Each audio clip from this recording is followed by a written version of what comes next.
नमस्कार. आज मला करायचं होतं सँडविच, पण त्यामध्ये अजिबात मला चीज किंवा मायो घालायचं नव्हतं. कारण ते मागच्या आठवड्यात खूप खाऊन झालं होतं आणि त्यामुळे आता एक शिसारी बसली होती त्या गोष्टीसाठी. म्हटलं थोडे दिवस त्याला ब्रेक देऊयात आणि असं मस्तपैकी सँडविच बनवूयात, ज्यामध्ये चीज वगैरे नसेल, पण चवीला तेवढंच छान लागेल. मग म्हटलं कसलं बनवता येईल? तर मस्तपैकी आज मी दह्याचं सँडविच बनवलेलं आहे आणि एकदम चवीला छान झालेलं आहे. तर एका बाउलमध्ये मी घेतलेलं आहे दही.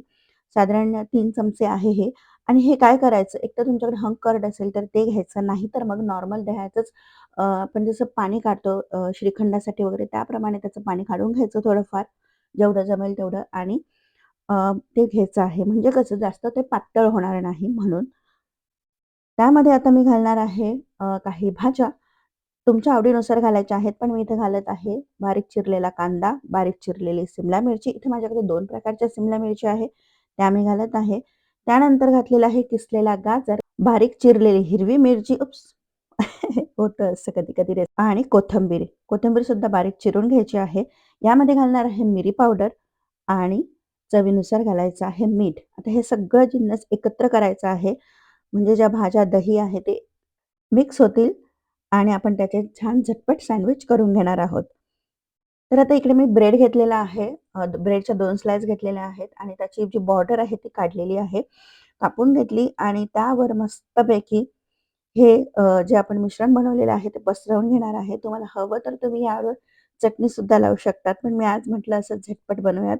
तर ब्रेडच्या सगळ्या कॉर्नरपर्यंत आपलं मिश्रण जे आहे ते पसरवून घ्यायचं आणि दुसऱ्या ब्रेडची स्लाइस यावर ठेवायची आहे आणि आता मस्तपैकी आपल्याला तुपावर हे सँडविच शेकून घ्यायचं आहे. पण त्याआधी काय करायचं आहे, तर हे तूप तापलं की त्यामध्ये घालायची आहे थोडीशी मोहरी आणि कढीपत्ता. असा मस्तपैकी दही सँडविचला आपल्याला तडका द्यायचा आहे आणि त्यावर आता हे सँडविच ठेवायचं आणि दोघी साइडने मस्तपैकी खमंग आणि क्रिस्पी होईपर्यंत, हलकंसं क्रिस्पी गोल्डन ब्राउन होईपर्यंत आपल्याला हे शेकून घ्यायचं आहे.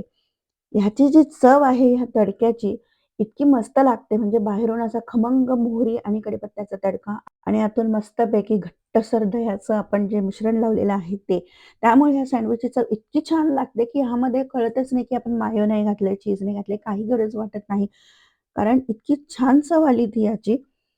तर असं झटपट ब्रेकफास्टसाठी तुम्ही हे सँडविच नक्की करून बघा आणि चॅनलला कृपया करून सबस्क्राईब करा आणि जर सबस्क्राईब केलं असेल तर बेल आयकॉनवर क्लिक करा. म्हणजे जेव्हा व्हिडिओ अपलोड होतो तेव्हा नोटिफिकेशन येईल मोबाईलला आणि तुम्ही नक्की व्हिडिओ बघाल. तर असं मस्तपैकी झटपट सँडविच बनून तयार आहे आणि ते मी आता छानपैकी चटणीसोबत एन्जॉय करणार आहे. तेव्हा नक्की करून बघा. पुन्हा भेटूयात नवीन एका व्हिडिओमध्ये. तोपर्यंत स्वस्त राहा, मस्त राहा आणि चॅनलला सबस्क्राईब करा.